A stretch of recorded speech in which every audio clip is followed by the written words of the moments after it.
காலையில் 9:30 மணி சாப்பிட்டுட்டு இந்த பண்ணுற அட்டகாச பாருங்க.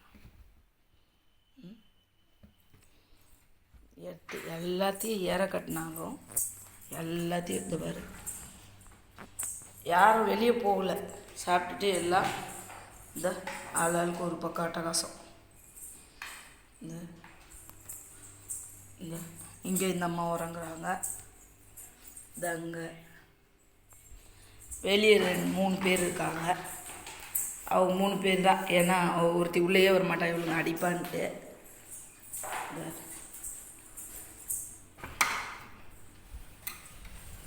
இந்த வண்டிங்க இந்த நாய்ங்க தொல்லை இருக்குது. இங்கே இந்த சீட்டு உட்காந்துக்கிறானா, அசைன்ருக்கானா, பாத்திமா எங்கே இருக்கானே தெரியாது, உள்ளே வந்து அடிக்கிறான்ட்டு. இந்த பாருங்க, இங்கே இவ்வளோ இடம் இருக்குது. நல்லா அதுங்க விளையாடுற மாதிரி மாடி இருக்குது. ஆனால் அப்போ கூட அவங்களுக்கு வெளியே சுதந்திரம் இல்லை. மணி பாருங்கள் 9:30 தான் ஆகுது. சாப்பிட்டாலும் வீட்டுக்குள்ளேயே தான். இந்த ஜன்னலை கூட திறந்து வைக்கிறது இல்லை. ஏன்னா திறந்து வச்சா அங்கே எங்கேயாவது போயிடுவாங்க. பக்கத்தில் கக்கூஸ் போயிடுறாங்க, மூத்திரம் போயிடுறாங்க. இந்த ஒர்க்கில் இந்த ட்ரேயில் மண் கொட்டி வச்சுருவேன் குட்டீஸுங்களுக்கு. இப்போ காலியாக இருக்குது, கொட்டிட்டாது. புது மண் கொட்டணும். மற்ற டிக்கெட்டெல்லாம் வெளியே டாய்லெட் போகும். டாய்லெட் போயிட்டு வந்துடுவாங்க. ஆனால் அவங்கள வளர்க்குறதுக்குள்ளே பாடுபட வேண்டியது பாருங்கள், அந்தளவுக்கு. ஏன்னா இங்கே இருக்கவங்க சுடு தண்ணி வச்சு ஊற்றிடுவாங்களாம் அந்த குழந்தைங்க மேலே. வாய் இல்லாத ஜீவன். ஷூன்னு சொன்னால் ஓடிடும். மனசாட்சியே இல்லாத இது பாருங்கள். இது விளையாடுறத பார்த்தா நம்மளுக்கு எப்படி இருக்குது.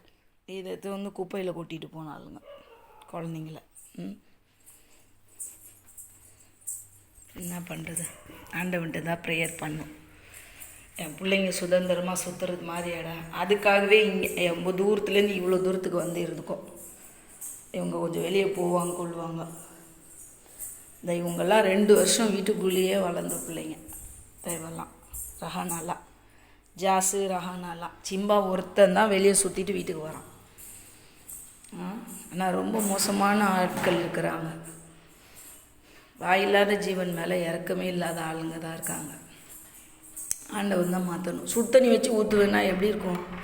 அவங்கள எங்கேயுமே சுதந்திரமாக வெளியே சுற்ற விட முடியல. யார் மேலேயும் ஊற்றிடுவாங்களோன்னு பயமே. ஒருத்தர் கம்மியாக இருந்தாலும் அந்த டைமுக்கு மனசெல்லாம் அடிச்சிக்கும். ராத்திரியில் கூட உள்ளே தான் இருக்கும் குழந்தைங்க. சாயங்காலத்தில் கொஞ்சம் நேரம் மாடிக்கு கூப்பிட்டு போவேன், சைடில் கூப்பிட்டு போவேன். நான் கூட்டிகிட்டு போய் கொஞ்ச நேரம் விளையாட விட்டால் மட்டும்தான். என்ன பண்ணுறது, எவ்வளோ நேரம் உள்ளே அடைச்சி வைக்கிறது. நம்ம தான் உள்ளே அடைஞ்சிருக்கிறோம். வாயில்லாத ஜீவனுக்காவது வசதியான இடம் எல்லாம் அமைக்கிறேன். துவா செய்யுங்க, ப்ரேயர் பண்ணுங்கள்.